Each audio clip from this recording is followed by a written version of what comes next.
You may be familiar with equalizers if you've adjusted them on your home stereo or in iTunes or in more recent days on your favorite music streaming application.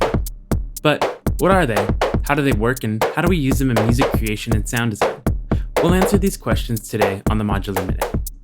Equalizers are a sound shaping tool that allow us to attenuate or amplify certain frequencies in a sound.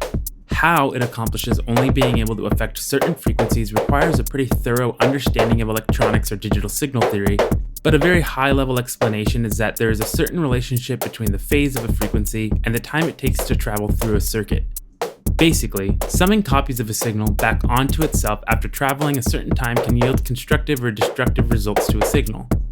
We use equalizers all over the place in sound design. A low-pass filter is a really simple example of an equalizer, allowing us to only attenuate the high end of a signal. Sometimes their use is strictly utilitarian, like trying to reduce the amount of annoying resonance in an acoustic instrument, and sometimes it's creative, like trying to emphasize the low end of a kick drum. We've been flipping back and forth between two equalizer sounds this whole video.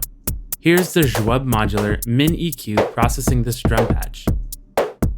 And here is the same drum patch being processed by the onboard equalizer of the hex mix from Bafako.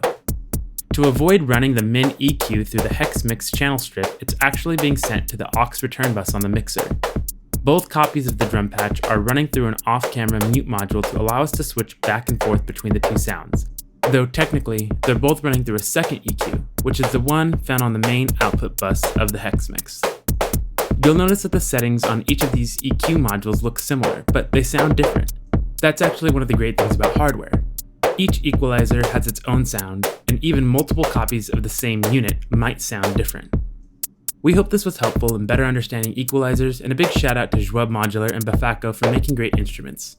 Happy patching.